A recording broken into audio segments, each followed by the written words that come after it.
Yeshua the Savior, Bible-based non-denominational ministry. प्रभु यीशु के नाम में आप सभी को शालोम, प्रेज द लॉर्ड, जय मसीह की। यीशु द सेवियर मिनिस्ट्री और मैं प्रभु यीशु मसीह में आपका भाई जेम्स आप सभी का इस प्रकाशित वाक्य के अध्ययन में बहुत बहुत स्वागत और परमेश्वर का धन्यवाद करते हैं। और अब समय है कि हम उसके 10वें अध्याय पहले वचन से आगे का अध्ययन करें। हमने अभी तक पढ़ा कि 6 तुरहियां फूकी जा चुकी हैं और 7वीं तुरही फूकी जाना बाकी है।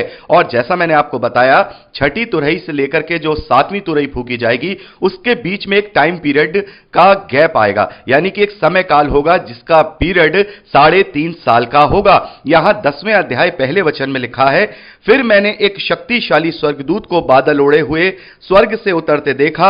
उसके सिर पर मेघधनुष था, उसका मुंह सूर्य के समान और उसके पांव आग के खंबे के समान थे। तो यहां पर यूहन्ना एक बड़े शक्तिशाली स्वर्गदूत को देख रहे हैं और बहुत सारे स्कॉलर्स का यह मानना है कि यह जो शक्तिशाली स्वर्गदूत का दर्शन दिखाया गया है यह कहीं ना कहीं प्रभु यीशु मसीह की शक्ति को दिखाया गया है। तो मेरे प्यारे भाई बहनों, प्रभु यीशु मसीह को जहां हम पूरे प्रकाशित वाक्य में देखते हैं, कहीं भी हम शक्तिशाली स्वर्गदूत से उसका कंपैरिजन नहीं पाते हैं। तो यहां जो शक्तिशाली स्वर्गदूत दिखाया गया है यह संभवतः परमेश्वर का अधिकार और परमेश्वर की सामर्थ्य और शक्ति को दिखाया गया है। जैसे बादल ओढ़े हुए और सिर पर मेघधनुष, उसका मुंह सूर्य के समान और पांव आग के खंबे के समान। तो यह शक्तिशाली स्वर्गदूत मतलब परमेश्वर का ये पावर, परमेश्वर की शक्ति और परमेश्वर का सामर्थ्य है। तो यहां पर हम देखते हैं कि दूसरे वचन में उसके हाथ में एक छोटी सी खुली हुई पुस्तक थी। उसने अपना दाहिना पांव समुद्र पर और बायां पांव पृथ्वी पर रखा और एक ऐसे बड़े शब्द से चिल्लाया जैसा शेर गरजता है, और जब वो चिल्लाया तो गर्जन के 7 शब्द सुनाई दिए। तो यहां पर हम क्या देखते हैं कि वो जो शक्तिशाली स्वर्गदूत है, जो संभवतः परमेश्वर का सामर्थ्य या परमेश्वर का हम कहें शक्ति है, वो उसने अपना एक पांव पृथ्वी पर यानी जमीन पर रखा है, एक पांव उसने समुद्र पर रखा है। तो यहां पर इस बात को जो हम देखते हैं, दोनों पांवों का जो जमीन और समुद्र पर रखा गया है, इस बात को दर्शाता है कि पूरी धरती पर उसका कहेंगे उसकी प्रभुता है या पूरी धरती पर उसका अधिकार है। ये दोनों पांव इस पूरी धरती पर उसके अधिकार को दर्शाते हैं। और वहां पर हम देखते हैं कि वो शेर के जैसे चिल्लाया, और जैसा यहां शेर गरजता है वैसे चिल्लाया। तो इस शब्द को भी लेकर के लोग गलत तरीके से बात करते हैं कि ये यीशु मसीह है। तो ये यीशु मसीह नहीं है, क्योंकि यीशु मसीह के लिए स्वर्गदूत शब्द इस्तेमाल नहीं हुआ है। तो ये सिरे से ये बात खारिज हो जाती है कि ये स्वर्गदूत जो है प्रभु यीशु मसीह। तो प्रभु यीशु मसीह ये स्वर्गदूत नहीं है। इस बात को जो यहोवा विटनेसेस वाले हैं वो बहुत उठाते हैं, बहुत इस बात को उठाते हैं कि देखो प्रभु यीशु मसीह जैसा रूप है, क्योंकि उनकी झूठी शिक्षा यह है कि वो प्रभु यीशु मसीह को परमेश्वर का पुत्र तो मानते हैं, लेकिन वो उसे मिकाइल फरिश्ता मानते हैं। वो कहते हैं कि मिकाइल जो स्वर्गदूत है वो ही प्रभु यीशु मसीह के रूप में इस धरती पर जन्म लेकर आया है। तो ये सरासर गलत शिक्षाएं हैं जिसका हम पूर्व में भी पूरी तरह से रिफ्यूट कर चुके हैं। वचनों के आधार पर हम ये जान चुके हैं कि यहोवा विटनेसेस वालों की जो भी उनकी शिक्षाएं हैं वो बिल्कुल बाइबल के खिलाफ हैं, बाइबल आधारित नहीं है। तो यहां पर हम देखते हैं कि ये जो स्वर्गदूत है उस पर उसके पास ये अधिकार है, पूरी पृथ्वी का अधिकार है, और वो 7 शब्द जोर से चिल्ला करके कहता है, या 7 प्रकार की बातें जोर से चिल्ला करके कहता है, गर्जन के साथ कहता है। और चौथे वचन में लिखा है, जब 7 गर्जन के शब्द सुनाई दे चुके तो मैं लिखने पर था।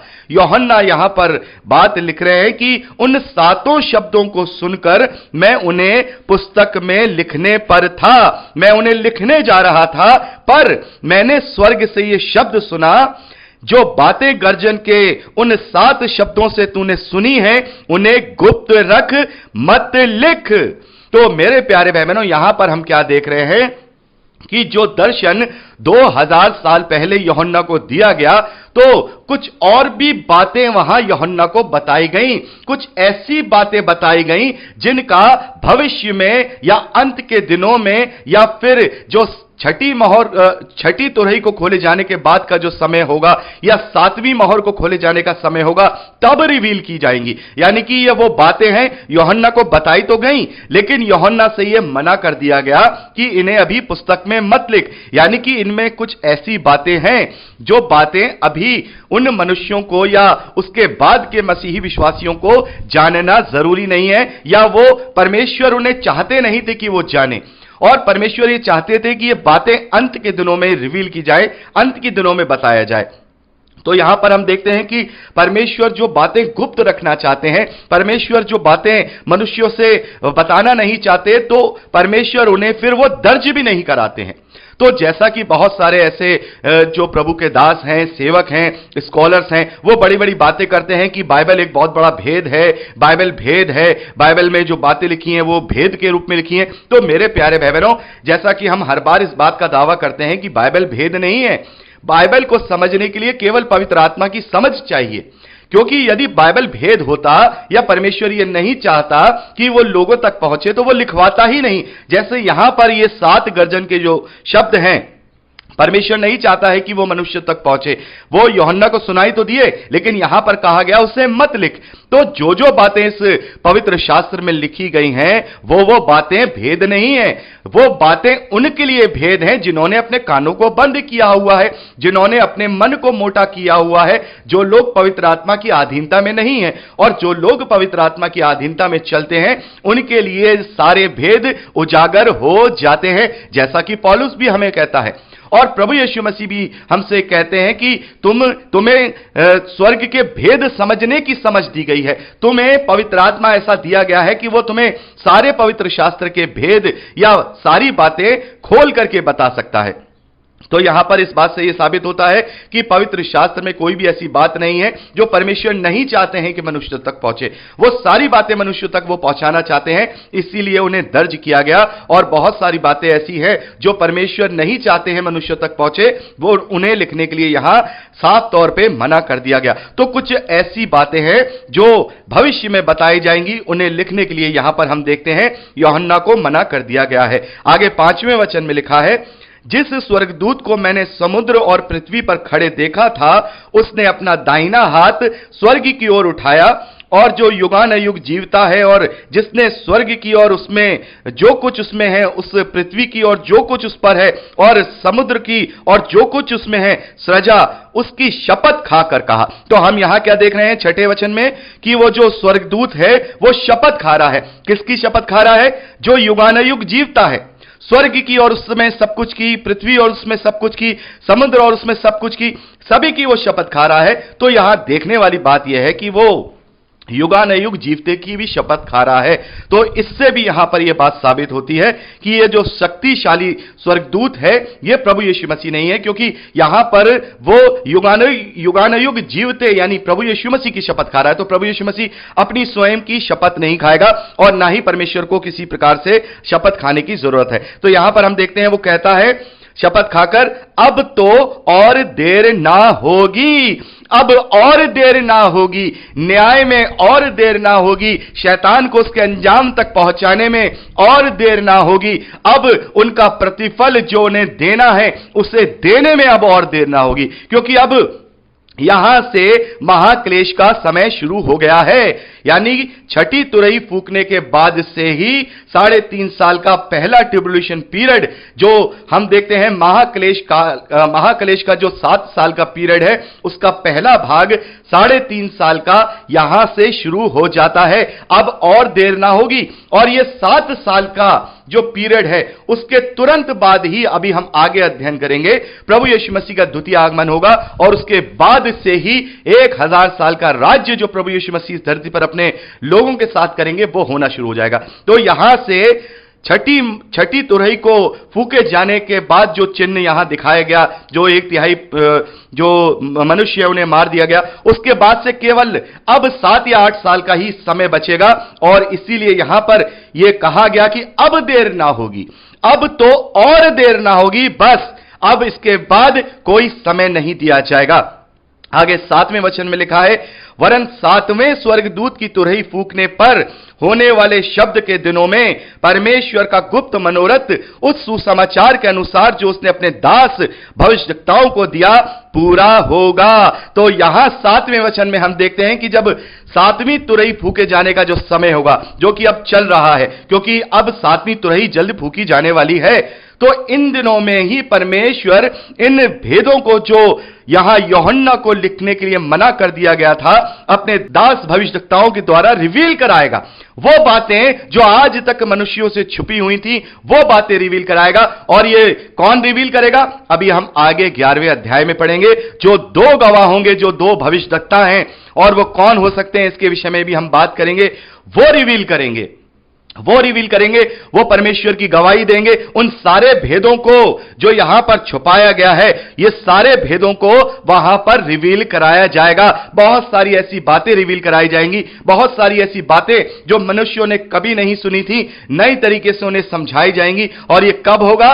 7वीं तुरही को फूके जाने के समय में, शब्द के दिनों में। यानी कि यहां यह नहीं लिखा है कि 7वीं तुरही को फूके जाने के बाद, यहां लिखा है उनके दिनों में। यानी कि ये कौन से दिन चल रहे हैं? ये कौन से दिन चल रहे होंगे? 7वीं तुरही को फूके जाने के दिन चल रहे होंगे, क्योंकि 6ठी तुरही ऑलरेडी फूकी जा चुकी है। तो ये जो दिन है, ये 7वीं तुरही को फूके जाने के दिन है। तो जब 6ठी तुरही फूकी जा चुकी होगी, उसके बाद परमेश्वर अपने 2 गवाहों को इस धरती पर भेजेंगे। 3.5 साल तक वो इस धरती पर उसकी गवाही देंगे, लोगों को सच्चाई बताएंगे, वो भेद की बातें जो यहां पर हैं वो लोगों तक उजागर करेंगे। आगे लिखा है, जिस शब्द को मैंने स्वर्ग से बोलते सुना था वह फिर मेरे साथ बातें करने लगा। जा, जो स्वर्गदूत समुद्र और पृथ्वी पर खड़ा है उसके हाथ में खुली हुई पुस्तक ले ले। मैंने स्वर्गदूत के पास जाकर कहा, यह छोटी पुस्तक मुझे दे। उसने मुझसे कहा, ले इसे खा ले, यह तेरा पेट कड़वा तो करेगी पर तेरे मुंह में मधु जैसी मीठी लगेगी। अतः मैं वह छोटी पुस्तक उस स्वर्गदूत के हाथों से लेकर खा गया। वह मेरे मुंह में मधु जैसी यानी शहद जैसी मीठी तो लगी, पर जब मैं उसे खा गया तो वह मेरे पेट में कड़वा हो गया। तब मुझसे यह कहा गया, तुझे बहुत से लोगों और जातियों और भाषाओं और राजाओं के विषय में फिर भविष्यवाणी करनी होगी। तो मेरे प्यारे भाई बहनों, यहां पर हम क्या देखते हैं? एक छोटी पुस्तक है, और उस छोटी पुस्तक को यूहन्ना ले लेते हैं और उससे वो खाते हैं। उसके मुंह में वो शहद जैसी मीठी लगती है, लेकिन वो उसके पेट में जाके कड़वी हो जाती है। तो ये पुस्तक क्या है? मेरे प्यारे भाई बहनों, जब हम यहेजकेल नबी की पुस्तक उसका 2 अध्याय उसके 8वें वचन से 8वें वचन को पढ़ते हैं और उसका 3 अध्याय उसके 3रे वचन को पढ़ते हैं, तो वहां पर हम देखते हैं ये जो पुस्तक बताई गई है, जो मुंह में मीठी और पेट में कड़वी होती है, ये परमेश्वर के वचन है। ये परमेश्वर के वचन है, ये परमेश्वर की बातें हैं। यानी कि उन अंत के दिनों में कुछ बातें, जैसा अभी हमने पढ़ा, कुछ बातें ऐसी होंगी जो परमेश्वर रिवील कराएगा, बताएगा। तो ये छोटी पुस्तक उसी को दर्शाती है।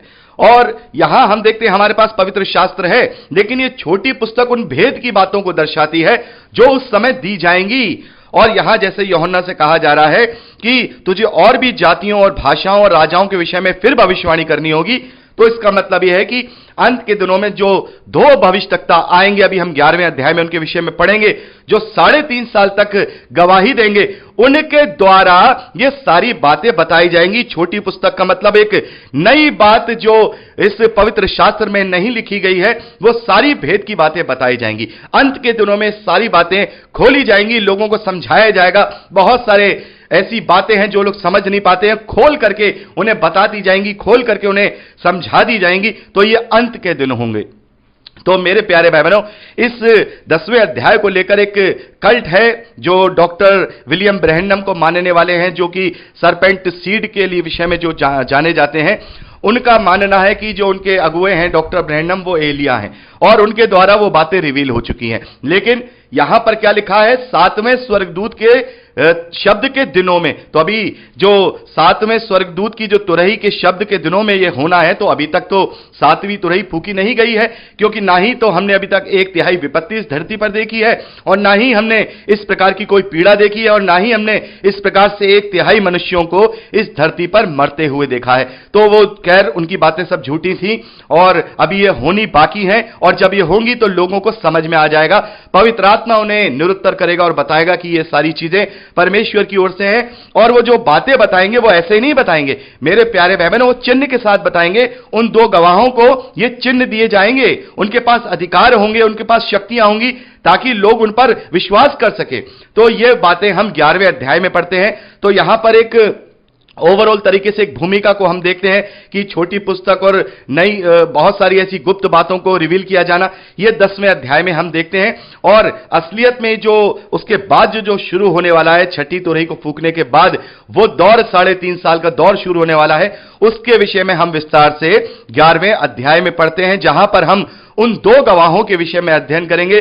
जो दो गवाह उन दिनों में आएंगे, 3.5 साल तक इस धरती पर सच्चा प्रचार करेंगे, लोगों तक प्रचार करेंगे, और उनका प्रचार सुनकर बहुत सारे लोग मन भी फिराएंगे और बहुत सारे लोग उनसे परेशान भी होंगे, और उन्हें फिर वही जो शक्ति है जो हमने देखा पांचवी तुरही को फूके जाने के समय जो शक्ति है, वो ही शक्ति जो कि उस अता कुंड का राजा है, वो उन दो गवाहों को मार डालेगा। इसके विषय में अभी हम 11वें अध्याय में अध्ययन करेंगे, और अब समय है कि हम उसके 11वें अध्याय पहले वचन से आगे का अध्ययन करें।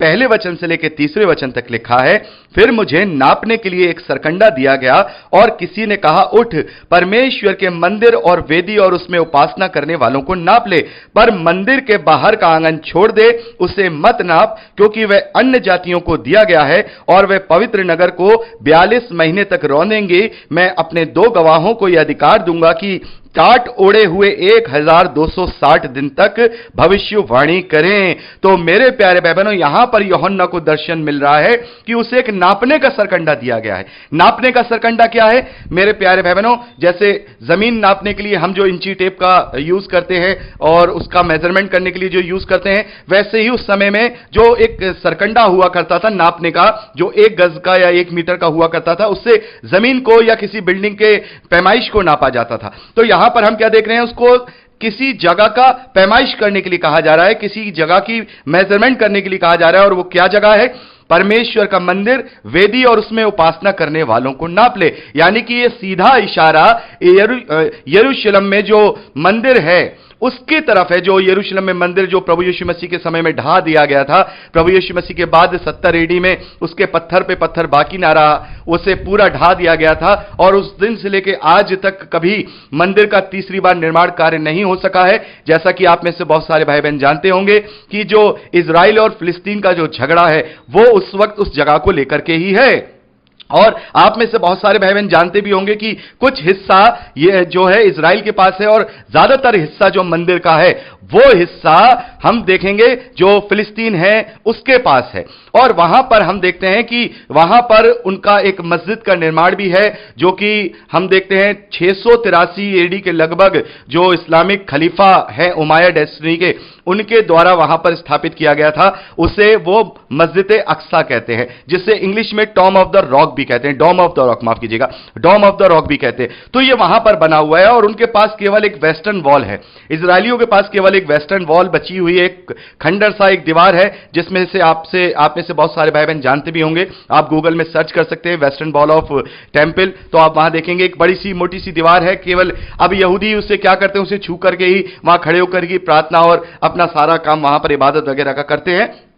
तो ये जो दर्शन है ये सीधा भविष्य में मंदिर के तीसरे निर्माण कार्य का ये दर्शन है।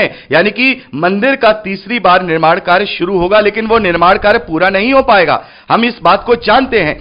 यहां पर हम इस बात को देखेंगे, जो घृणित वस्तु खड़ी की जा रही है, तो संभवतः ये जो मंदिर की प्रक्रिया है, यह भी हो सकता है कि ये जो इजरायलियों के द्वारा ना की जाए, ये उस शक्ति के द्वारा की जाए जो शक्ति अपने आप को मसीह तो कहता है लेकिन मसीह नहीं है, जिसके द्वारा ही पांचवी और छठी विपत्ति इस धरती पर देखी गई। यानी 5 महीने की पीड़ा और 1/3 लोगों को मारा जाना। हमने ये वहां पे बात की कि उसी के द्वारा ये सारे कार्यक्रम हुए हैं।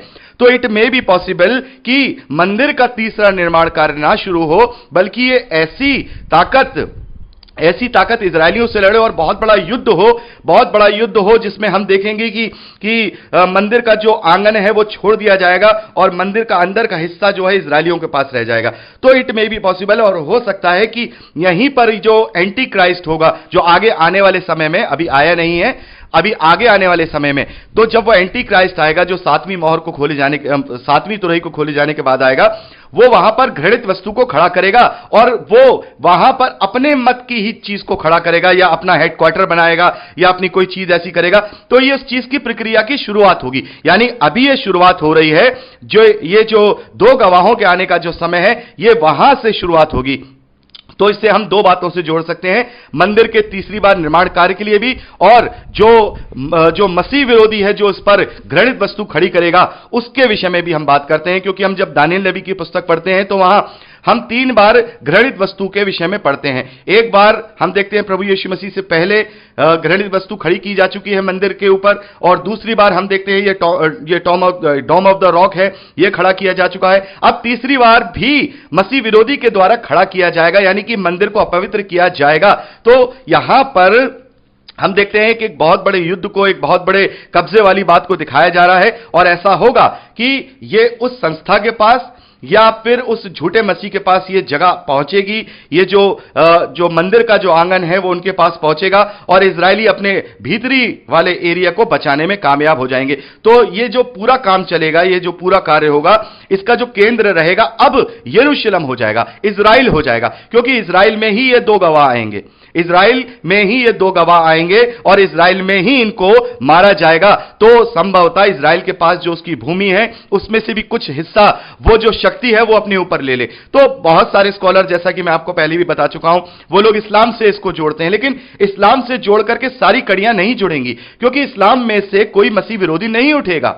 मसीह विरोधी मसीह का रूप लेगा, मसीह विरोधी मसीह का रूप लेगा, और मसीही लोगों में से ही मसीह विरोधी उठेगा, जो कि झूठा होगा, जो कि झूठी शिक्षाएं देगा। तो ये इस्लाम को आप यहां पर अभी मत लेके चलिए, ये भी साथ के साथ ग्रो कर रहा है, इसका आगे काम आएगा। देखिए अभी आगे जब परमेश्वर के प्रकोप के 7 कटोरे डाले जाएंगे, तो ये जो जाति होगी, इस जाति का भी यहां पर हम कार्य देखेंगे, इसका भी कार्य होगा। लेकिन अभी फिलहाल इन चीजों में कोई इसका इन्वॉल्वमेंट नहीं है, ना ही इन 5वीं तुरही के फूके जाने के बाद जो पीड़ा है उसमें कोई इन्वॉल्वमेंट है, ना ही 6ठी तुरही फूके जाने के बाद जो 1/3 लोगों को मारा गया है उसमें इन्वॉल्वमेंट है, ना ही इस मंदिर की जो लड़ाई आज हम जो इजराइल और फिलिस्तीन में देख रहे हैं इसका इन्वॉल्वमेंट है। बल्कि यहां पर सीधा ये जो एक तरीके से कहें कि जो फाउंडर है इस मसीह विरोधी का, जो इस वक्त यहां जो फाउंडर संस्था है, या वो गलत संस्था, झूठी संस्था जो है, वो इस वक्त यहां पर कार्य करना शुरू कर देगी। तो यहां पर हम देखेंगे कि वो यहां इस वक्त अपना मंदिर या अपना चर्च कहना हो या अपना हेडक्वार्टर है, वो बनाने की तैयारी शुरू हो जाएगी। और वही समय होगा मेरे प्यारे भाई बहनों, जब परमेश्वर अपने 2 गवाहों को इस धरती पर भेजेगा, जो 3.5 साल तक कार्य करेंगे। यानी कि यहां लिखा है 1260 दिन, जो कि 3.5 साल होते हैं, और यहां लिखा है 42 महीने, तो 42 महीने भी 3.5 साल होते हैं। यानी कि 3.5 साल तक वो जो मसीह विरोधी है, जो ये सारे कार्यक्रम है, वो अपने भी कार्य करेगा, और एक तरफ उन्हीं 3.5 सालों में ही वो जो 2 गवाह हैं, वो इस धरती पर परमेश्वर की गवाही देंगे। तो मेरे प्यारे भाई बहनों, जैसा कि हमने अभी 10वें अध्याय में पढ़ा कि परमेश्वर अपने गुप्त मनोरथों को उस सुसमाचार के अनुसार जो उसने अपने दास भविष्यवक्ताओं को दिया था पूरा होगा, और ये वो बातें इनके द्वारा रिवील कराएगा। और ये जो भविष्यवक्ता होंगे, ये कोई ऐसे भविष्यवक्ता नहीं होंगे कि केवल वो भविष्यवक्ता होंगे, बल्कि उनके पास बहुत पावर्स होंगी, बहुत पावर्स होंगी। देखिए हम आगे पढ़ते हैं 4थे वचन से, ये वे ही जैतून के 2 पेड़ और 2 दीवट है, जो पृथ्वी के प्रभु के सामने खड़े रहते हैं। यदि कोई उन्हें हानि पहुंचाना चाहता है, तो उनके मुंह से आग निकलकर उनके बैरियों को भस्म करती है, और यदि कोई उन्हें हानि पहुंचाना चाहेगा, तो अवश्य इसी रीति से मार डाला जाएगा। आगे देखिए 6ठे वचन में लिखा है, उन्हें अधिकार है कि आकाश को बंद करें, कि उनकी भविष्यवाणी के दिनों में बारिश ना बरसे। उन्हें सब पानी पर अधिकार है कि वो उसे लहू बनाए, और जब तक चाहे तब तक पृथ्वी पर हर प्रकार की विपत्ति लाए, हर प्रकार की विपत्ति लाए। तो मेरे प्यारे भाई बहनों, इन 3.5 सालों के समय में ये जो भविष्यवक्ता होंगे, ये जो 2 गवाह होंगे, ये बड़े बड़े चिन्ह दिखाएंगे। परमेश्वर की विपत्तियां लाने का अधिकार इनके पास होगा। यहां लिखा है कि जब चाहे तब पृथ्वी पर हर प्रकार की विपत्ति लाए। तो ये विपत्तियां लाएंगे, लोगों को समझाएंगे, लोगों से कहेंगे देखो परमेश्वर की ये बातें हम तुम्हें बता रहे हैं, सच्चे परमेश्वर का अंगीकार करो, लेकिन लोग नहीं मानेंगे, तो ये उन्हें विपत्तियों में डालेंगे। उनको विपत्तियों में डालेंगे, उनको परेशानियों में डालेंगे, लेकिन लोग फिर भी मन नहीं फिराएंगे। यह 3.5 साल का बहुत बड़ा एक विपत्ति काल होगा, महाक्लेश का काल होगा, जब ये दो गवाह होंगे, अपना कार्य करेंगे। और इनकी सीधी लड़ाई किससे होगी? मेरे प्यारे भाई बहनों, इनकी सीधी लड़ाई उसी अताकुंड के राजा के साथ होगी जिसने 5वीं तुरही के टाइम पे जो पीड़ा दी थी और 6ठी तुरही के टाइम पे जो 1/3 लोगों को मारा गया था।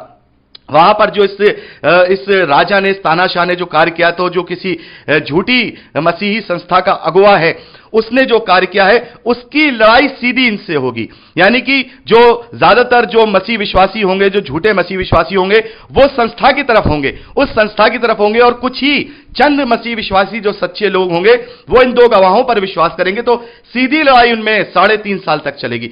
3.5 साल तक इनमें लड़ाई चलेगी। वो दोनों गवाह अपनी अपनी जो गवाही देंगे, परमेश्वर के सुसमाचार का प्रचार करेंगे, लोगों को बताएंगे कि भाई अपना मन फिराओ, अपनी सारी चीजें करो, और वो पूरे चिन्ह के साथ, पूरे अधिकार के साथ, और लोगों को जब वो विपत्तियां देंगे, देखिए यहां देखते हैं कि उन्हें यह अधिकार है कि बारिश न बरसे। तो हो सकता है कि वो कहें कि भाई तुम विश्वास नहीं कर रहे हो, जाओ तुम्हारे देश में 3.5 साल तक बारिश ना हो। तो लोग परेशान हैं, हाहाकार हैं, लेकिन मन नहीं फिरा रहे हैं। और उनमें से बहुत से ऐसे होंगे भी जो मन भी फिराएंगे, परमेश्वर के चिन्हों को देख के मन भी फिराएंगे। तो एक बहुत ही अलग मंजर होगा वो 2 गवाहों का, जब इस धरती पर आना होगा तो एक बहुत ही अलग तरीके का मंजर होगा। मेरे प्यारे भाई बहनों, आप लोग इमेजिन कर सकते हैं कि 2 बड़े परमेश्वर के भविष्यद्वक्ता हैं, वो इस धरती पर भविष्यवाणियां कर रहे हैं, सुसमाचार फैला रहे हैं, लेकिन लोग नहीं समझ रहे हैं। तो उनके पास अधिकार है अपनी बातों को साबित करने के लिए।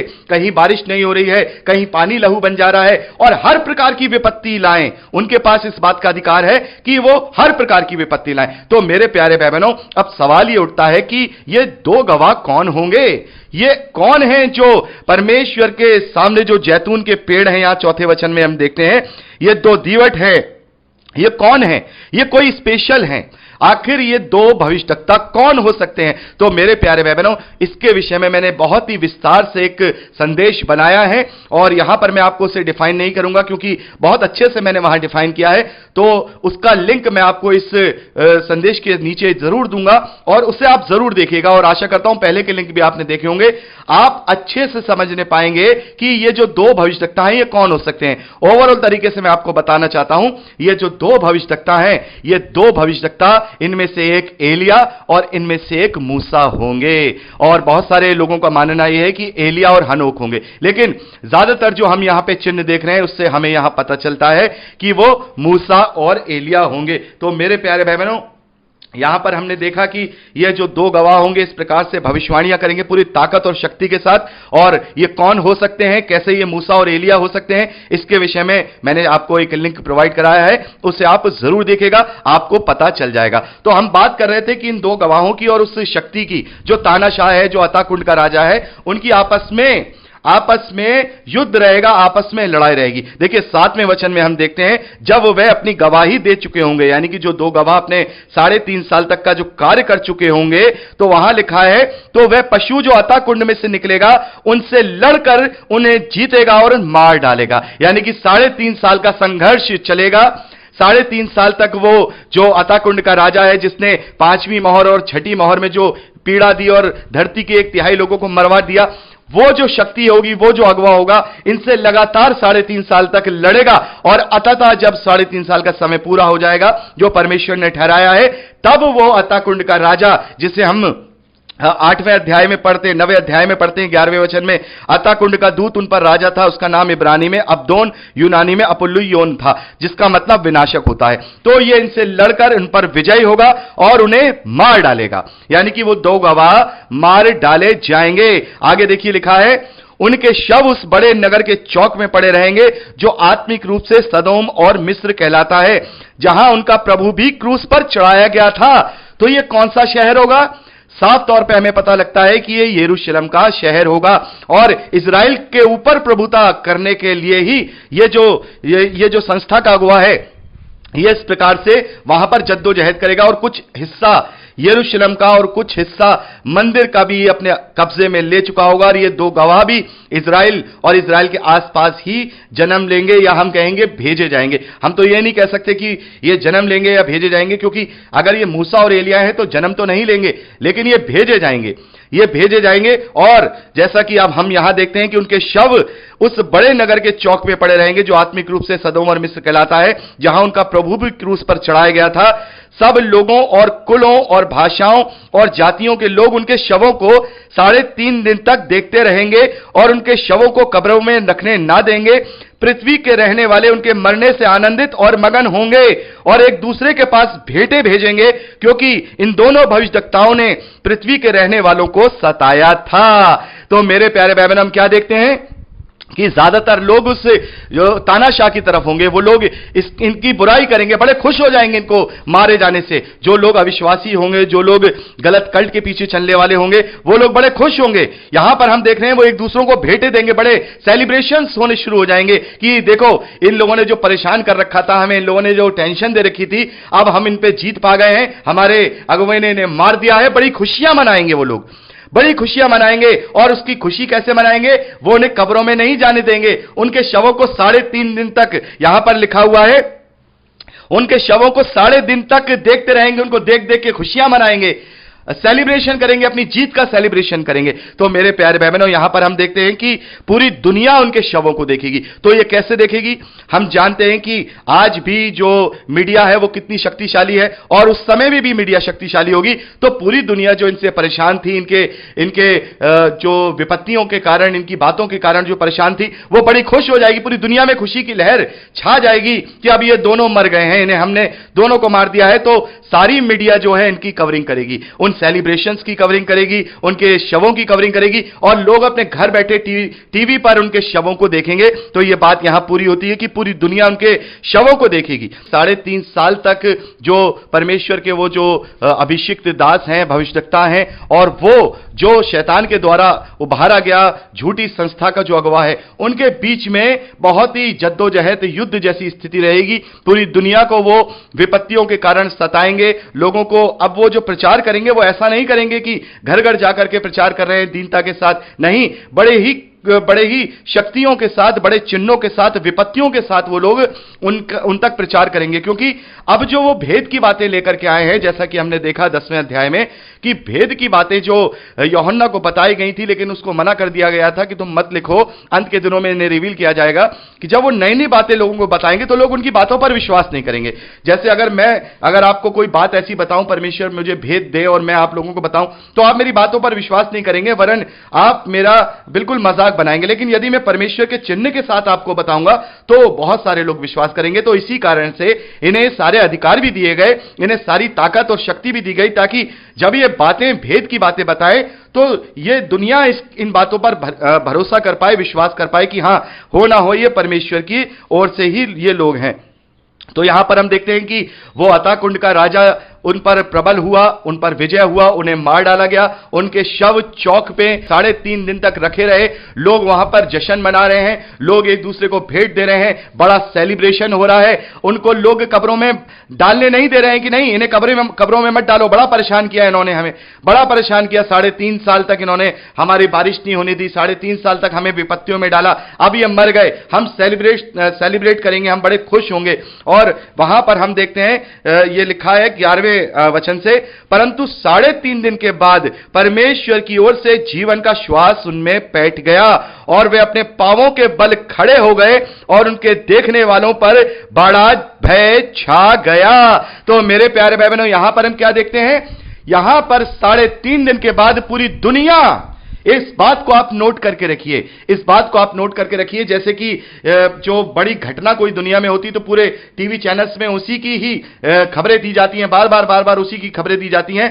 तो 3.5 दिन तक टीवी पर केवल इनकी ही खबरें दी जा रही होंगी, केवल इन्हीं को लेकर के लोग बड़े आनंदित होंगे, बड़े आपस में सेलिब्रेशन कर रहे होंगे। तो वो सब अपनी आंखों से देखेंगे परमेश्वर के इस कार्य को। बड़े इस कार्य को कि परमेश्वर का श्वास उनमें बैठ गया और वो अपने पांवों के बल खड़े हो गए, यानी कि वो जीवित हो गए और उनको देख करके पूरी पृथ्वी के रहने वालों पर बड़ा भय छा गया, क्योंकि उन्होंने वहां देखा जिन्हें हमने मार दिया था ये तो जीवित हो गए और पूरी दुनिया पर भय छा गया। आगे लिखा है, तब उन्हें स्वर्ग से एक बड़ा शब्द सुनाई दिया, यहां ऊपर आओ। यह सुनकर वे बादलों पर सवार होकर अपने बैरियों के देखते ही देखते सर स्वर्ग पर चढ़ गए। तो मेरे प्यारे भाई बहनों, हम देखते हैं कि प्रभु यीशु मसीह का जब स्वर्ग आरोहण हुआ था तो वहां पर कुछ लोग थे, कुछ लोग थे उन्हें देखते हैं, लेकिन यहां पर इन दो भविष्यवक्ताओं को जब ऊपर बुलाया गया है, ऊपर उठाया गया है, तो यहां पूरी दुनिया देख रही है, पूरी दुनिया उनको ऊपर जाते हुए देख रही है, पूरी दुनिया पर एक बहुत बड़ा भय छा गया, पूरी दुनिया ने उन्हें ऊपर जाते हुए देखा। और उसके तुरंत बाद 13वें वचन में हम देखते हैं, फिर उसी घड़ी एक बड़ा भूकंप हुआ। इस बात को बड़े ध्यान से सुनिए, उसी घड़ी बहुत बड़ा भूकंप हुआ और नगर का 10वां भाग गिर पड़ा और उस भूकंप से 7,000 मनुष्य मर गए, शेष डर गए और स्वर्ग के परमेश्वर की महिमा की। मेरे प्यारे भाई बहनों, यहां पर हम क्या देख रहे हैं, जब इस एक्ट को, जो परमेश्वर का ये जो एक्ट है, जब दुनिया ने अपनी आंखों से देखा तो वहां पर बहुत बड़ा भूकंप आया, यानी जहां पर ये शव रखे गए थे वहां बहुत बड़ा भूकंप आया और उस शहर का 10वां भाग गिर गया और वहां लगभग 7,000 लोग मारे गए और लोगों पर भय छा गया। और इन सब बातों को देखकर वो लोग डर गए, बहुत बुरी तरह से डर गए और तब उन्होंने अपने मनों को फिराकर स्वर्ग के परमेश्वर की महिमा की। इस शब्द को, इस वचन को आप ध्यान रखिएगा। आगे जब हम 13वें अध्याय का जब अध्ययन करेंगे तो यहां उस जो पशु के जो सिर है उनको समझने में हमें आसानी होगी। तो अब यहां हम क्या देखते हैं, पूरी दुनिया अब उस जो कल्ट है, जो अपने आप को मसीही कल्ट कहता था, जो अपने आप को सच्चा मसीही कल्ट कहता था और उसने इस तरीके से पूरी दुनिया में अपना दबदबा कायम किया था, अब लोग उसकी बुराई शुरू कर देंगे क्योंकि लोगों के मन में भय छा गया, लोगों के मन में भय छा गया। अब यहां हम क्या देखेंगे कि ऐसा अगर आज के समय में हो तो क्या होगा, पूरी दुनिया उसकी बुराई करेगी, पूरी दुनिया कहेगी कि तेरे कारण ये परमेश्वर का क्रोध हम पर आया, क्योंकि मनुष्य तो वैसे ही स्वार्थी है। और जब मनुष्य ने अपनी आंखों से ये सारे कार्य देख लिए तो अब तो मनुष्य किसी भी तरीके से ये नहीं होगा, अब तो डरेगा, उसके मन में डर, उसके मन में खौफ। इस वक्त हम देखेंगे कि परमेश्वर की वो महिमा करने लगे, परमेश्वर की महिमा करने लगे और उस जिन्होंने मारा था, जिन्होंने जो अताकुंड का राजा है जिसने उन्हें मार दिया था, कहीं ना कहीं उसकी अप्रभुता धीरे धीरे पूरी दुनिया से क्या हो गई, घटने लगी। लोगों ने उसकी तरफ बगावत के सुर जो है बनाने शुरू कर दिए होंगे। इसको मैं आपको इसलिए बता रहा हूं, आगे जब हम 13वें अध्याय का अध्ययन करेंगे तो यह बात आपको वहां मुझे ना बतानी पड़े, इसलिए मैं आपको बता रहा हूं। तो मेरे प्यारे भाई बहनों, हमने देखा कि किस तरीके से जो दो गवाह हैं, जो भविष्यवक्ता हैं, वो 3.5 साल तक परमेश्वर की जो है गवाही देंगे, लोगों तक प्रचार करेंगे, चिन्हों के साथ, पूरी विपत्तियों के साथ। और यही 3.5 साल का जो समय रहेगा, जो छठी तुरही के फूके जाने से लेकर के 7वीं तुरही के फूके जाने तक का रहेगा, यही 3.5 साल का साल जो 7 इयर्स ट्रिब्यूलेशन पीरियड कहा जाता है, उसका आधा भाग होगा। यानी 7 साल का महाक्लेश के समय का आधा भाग यह 3.5 साल का होगा। और इसे महाक्लेश क्यों कहा जाता है, क्योंकि इसमें पूरी दुनिया में विपत्तियां आएंगी। मेरे प्यारे भाई बहनों, चाहे यहां पर एक लाइन लिखी है कि जब चाहे तब पृथ्वी पर हर प्रकार की विपत्ति लाएं, तो ये इनके द्वारा वहां पर विपत्तियां दी जाएंगी, क्लेश दिए जाएंगे, तकलीफें दी जाएंगी, बारिश नहीं हो रही है, अकाल पड़ रहे हैं, सूखा पड़ रहा है, पानी लहू बन जा रहा है। तो ये 3.5 साल का जो पीरियड है, इसे ट्रिब्यूलेशन पीरियड कहा जाता है, हाफ ट्रिब्यूलेशन पीरियड कहा जाता है, जो कि इन दो गवाहों के समय में रहेगा। और अब बाकी का जो 3.5 साल का ट्रिब्यूलेशन पीरियड है वो एंटी क्राइस्ट का होगा, जो हम 13वें अध्याय में पढ़ेंगे। 3.5 साल तक इस धरती पर उसकी प्रभुता रहेगी और उसके बाद जो भी घटनाएं होंगी, अब अभी हम आगे अध्ययन करेंगे। सीक्वेंस के साथ हम हर एक चीज का अध्ययन कर रहे हैं और आशा करता हूं कि जैसे जैसे हम आगे बढ़ते जा रहे हैं, आपके जो दिमाग में सारी जो प्रकाशित वाक्य की ये जो घटनाएं हैं वो एक तरीके से क्लियर होती जा रही होंगी। और यदि कुछ बातें अभी भी क्लियर नहीं हुई हैं तो 13वें अध्याय का जब अध्ययन हम पूरा कर लेंगे तो मैं निश्चित तौर पर आपसे कहता हूं कि आपको 95% बातें सारी सीक्वेंस में समझ आ जाएंगी कि कैसे पांचवी तुरही फूके जाने के बाद किसने पीड़ा दी और छठी तुरही के बाद क्या हुआ और छठी तुरही और सातवीं तुरही के बीच में जो 3.5 साल का पीरियड था वहां पर कौन था, किसने उन 2 गवाहों को मारा, सारी बातें आप समझ जाएंगे। तो यहां 14वें वचन में लिखा है, दूसरी विपत्ति बीत चुकी, देखो तीसरी विपत्ति शीघ्र आने वाली है। तो जो 7 तुरहियों में से जो अंतिम 3 तुरहियों की विपत्तियां थी उनमें से 2 विपत्ति बीत चुकी, जो कि हम देखते हैं 5वीं तुरही फूके जाने के बाद जो पीड़ा आई, छठी तुरही के फूके जाने के बाद जो 1/3 लोग मारे गए और ये जो 3.5 साल का ट्रिब्यूलेशन पीरियड, तो ये विपत्ति यहां तक चलेगी। यानी कि जो छठी मोहर को खोले जाने का जो सीक्वेंस है वो यहां तक चलेगा जब वो 2 गवाह इस दुनिया से उठा लिए जाएंगे, तब तक ये जो दूसरी विपत्ति है, दूसरी हम कहें छठी तुरही को फूके जाने के बाद का जो सारी विपत्तियों का समय है वो यहां तक चलेगा। तो यहां दूसरी विपत्ति बीत चुकी, अब देखो तीसरी विपत्ति शीघ्र आने वाली है। और हम यहां 15वें वचन से आगे का जब अध्ययन करते हैं तो वहां पर 7वीं तुरही को फूके जाने का वर्णन है और उसके बाद की जो घटनाएं हैं वो सारे घटनाओं को हम 12वें और 13वें अध्याय में पढ़ते हैं। तो मेरे प्यारे भाई बहनों, यहां पर हमने 2 फेज का अध्ययन कर लिया। पहला फेज हमने मोहरों के विषय में अध्ययन कर लिया और दूसरा फेज हमने 6 तुरहियों को खोले जाने का वर्णन हमने देख लिया। अब तीसरा फेज, जैसा कि मैंने आपको बताया था, अब तीसरा फेज और बहुत ही महत्वपूर्ण फेज भविष्य में होने वाला, अंत के दिनों में होने वाला जो फेज है, जो चरण है, वो यहां 7वीं तुरही को फूके जाने से शुरू होगा। 7वीं तुरही को फूके जाने से ही हम देखते हैं उसके बाद ही वो एंटी क्राइस्ट, वो पशु, वो सारी चीजें और परमेश्वर के 7 प्रकोप के कटोरे, बेबीलोन का पतन, सारी बातों को हम अब आगे पढ़ेंगे। और जैसा कि अब 3.5 साल उस समय जब ये जो 2 गवाह हैं जब उठा लिए जाएंगे, पूरे हो जाएंगे, तो अब प्रभु यीशु मसीह के द्वितीय आगमन में केवल 3.5 साल का ही समय बचेगा जो उस एंटी क्राइस्ट का समय होगा। अब हम 15वें वचन से पढ़ते हैं जहां 7वीं तुरही को फूके जाने का वर्णन मिलता है। जब 7वें स्वर्गदूत ने तुरही फूकी तो स्वर्ग में इस विषय के बड़े बड़े शब्द होने लगे, जगत का राज्य हमारे प्रभु का और उसके मसीह का हो गया और वह युगानुयुग राज करेगा।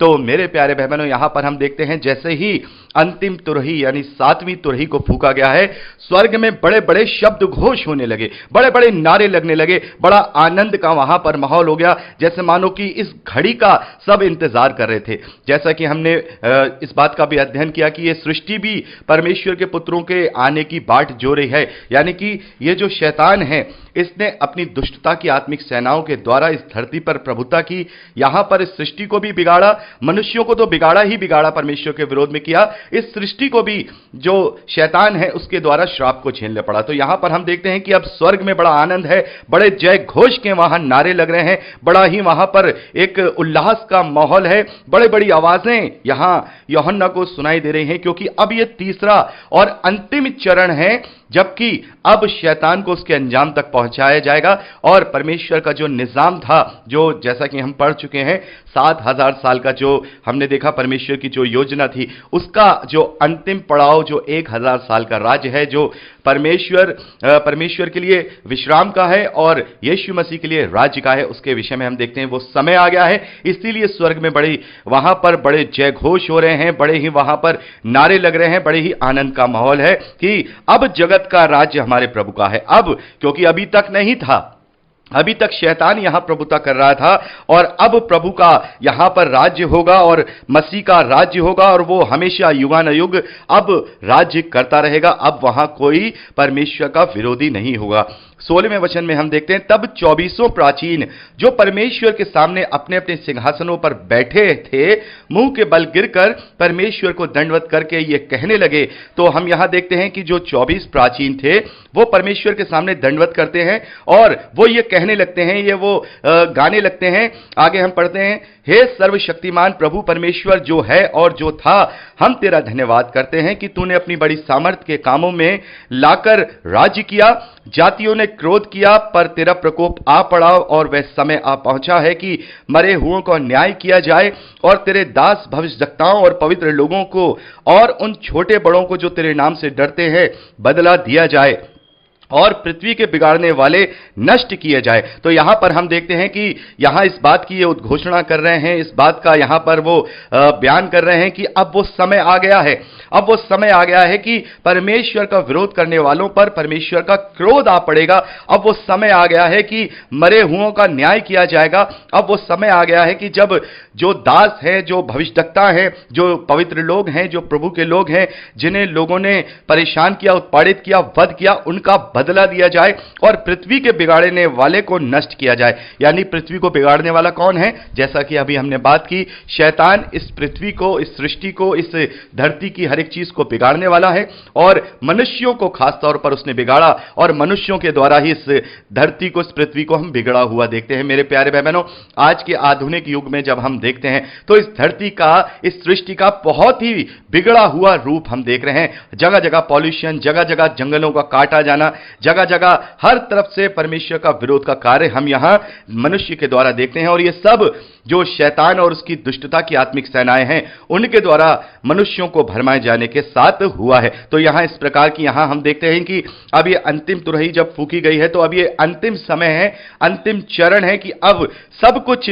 होगा। परमेश्वर के पांवों की चौकी जो उसका विरोधी है वो हो जाएगा और इस प्रकार से वहां बड़े बड़े जय घोष और बड़े बड़े उद्घोषणा हो रही है। 19वें वचन में हम देखते हैं, तब परमेश्वर का जो मंदिर स्वर्ग में है और वह खोला गया और उस मंदिर में उसकी वाचा का संदूक दिखाई दिया और बिजलियां और शब्द और गर्जन और भूकंप हुए और बड़े ओले पड़े। तो मेरे प्यारे भाई बहनों, यहां हम 19वें वचन में देखते हैं कि जो परमेश्वर का मंदिर स्वर्ग में है अब वो खोला गया है, अब वो खोला गया है। जैसा कि हम देखते हैं कि जो इस धरती पर मंदिर बनाया गया था, परमेश्वर की वेदी को बनाया गया था, वो उस सच्चे मंदिर का जो स्वर्ग में है उसका प्रतिबिंब है और इस बात को हमने इब्रानियों की पत्री में पढ़ा था। अब यहां हम देखते हैं कि अब जो असली मंदिर स्वर्ग में है, परमेश्वर की जो वेदी है, उससे खोला गया और जैसा हम देखते हैं कि इस धरती पर जो मंदिर बनाया गया था सुलेमान के द्वारा, तो उस वेदी के पास परमेश्वर के वाचा का संदूक रखा जाता था। इस वाचा के संदूक पे हम देखते हैं कि परमेश्वर की वो आज्ञाएं जो मूसा को दी गई थी, वो लिखी गई थी, रखी गई थी और वो 10 हुक्म की पट्टियां भी जो परमेश्वर ने लिखी थी, जो मूसा को दी गई थी, वो भी रखा गया था। इसे वाचा का संदूक कहा जाता था और इसे हर एक कोई नहीं छू सकता था, कोई भी गलत रीति से इसे नहीं छू सकता था। केवल जो योग्य याजक हुआ करते थे वो ही केवल इस संदूक को छुआ कर सकते थे, इसकी साफ सफाई वगैरह सब किया करते थे। लेकिन अब हम यहां क्या देख रहे हैं, ये वाचा का संदूक अब स्वर्ग में दिखाई दे रहा है। तो इसका मतलब यह है कि जब हम इस वाचा के संदूक के विषय में पुराने नियम में पढ़ते हैं तो हम इसको करीब प्रभु यीशु मसीह करीब 600, 700, 800 साल पहले तक ही इसका हम वर्णन देखते हैं। उसके बाद इस वाचा के संदूक को हम कहीं नहीं देखते। जो बेबीलोन का राजा है नबूकदनेस्सर, वो जब मंदिर को अपवित्र करता है और वाचा का संदूक वहां से ले जाता है, उसके बाद से हम देखते हैं वाचा का संदूक फिर कभी दिखाई नहीं देता। दाऊद के समय भी हम देखते हैं दाऊद बड़े ही आनंद के साथ उस वाचा के संदूक को लेकर के आता है, लेकिन अब उसके बाद वाचा का संदूक हम वहां नहीं देखते हैं। तो इसका मतलब यह है कि जैसे कि पूरी दुनिया आज भी बहुत सारे जो आर्कियोलॉजिकल हैं, जो आर्कियोलॉजिस्ट हैं, वो अभी भी वाचा का संदूक ढूंढ रहे हैं। लेकिन और ये खास तौर पे ये वो लोग हैं जो यहूदी है या इजरायली बैकग्राउंड से हैं, लेकिन हम देखते हैं यहां प्रकाशित वाक्य में कि जो वाचा का संदूक है अब वो स्वर्ग में है, अब वो धरती पर नहीं है तो उन्हें कभी नहीं मिलेगा। तो ये वाचा का संदूक अब उस असली मंदिर में, उस असली वेदी में रखा जा चुका है और यहां जो बिजलियां, शब्द, गर्जन, भूकंप और बड़े ओले हम यहां देख रहे हैं, तो ये परमेश्वर का एक रूप वहां पर उसका जो महिमा है या उसका हम कहें उसका एक जो शासन है, उसका जो क्रोध, उसका हर एक जो उसकी जो बड़ाई है, वो इन बातों से प्रकट की गई है। यानी कि मनुष्यों के पास कोई वर्णन वाले शब्द नहीं है कि परमेश्वर की महिमा या उसके दर्शन को किस प्रकार से डिस्क्राइब किया जाए। तो यूहन्ना इस प्रकार से डिस्क्राइब कर रहे हैं कि जब वो वहां मंदिर में जो स्वर्ग खोला गया है तो इस प्रकार से आवाजें हुई, इस प्रकार से वहां पर गर्जन के से शब्द हुए, बिजलियां हुई, भूकंप हुए, बड़े बड़े ओले पड़े, क्योंकि वो मंदिर वहां पर खोला गया है। तो मेरे प्यारे भाई बहनों, यहां पर हम देखते हैं कि अब 7वीं तुरही को फूका जा चुका है। इस प्रकार से स्वर्ग में वहां जय घोष हो रही है और मंदिर को को भी खोला गया है। और उसके बाद हम 13वें अध्याय में देखते हैं कि जो इस तुरही के फूके जाने के बाद जो इस धरती पर घटनाएं होंगी, जो अंतिम विपत्ति के रूप में हम पढ़ते हैं, वो क्या होंगी। जो मसीह विरोधी होगा वो इस धरती पर आएगा और कैसे कैसे वो लोगों पर, जो मसीह विश्वासी हैं, उन पर अत्याचार करेगा। तो मेरे प्यारे भाई बहनों, यहाँ इस भाग में हमने 10वां और 11वां अध्याय अच्छे से कंप्लीट कर लिया, उसका अध्ययन कर लिया है। अब अगले भाग में हम 12वें अध्याय से आगे का अध्ययन करेंगे। मेरे प्यारे भाई बहनों, यदि आपको ये अध्ययन अच्छा लग रहा है तो इसे ज़्यादा से ज़्यादा शेयर करिए, और अगर आप इस चैनल में नए हैं तो इस चैनल को सब्सक्राइब ज़रूर कीजिए। तो आज के लिए इतना ही, मिलते हैं अगले शुक्रवार को 12वें अध्याय से आगे के अध्ययन के साथ। तब तक के लिए प्रभु यीशु मसीह में जड़ पकड़ते हुए उसी में फलवंत होते जाइए। यीशु के सामर्थी नाम में आमीन। Praise the Lord. जय मसीह की।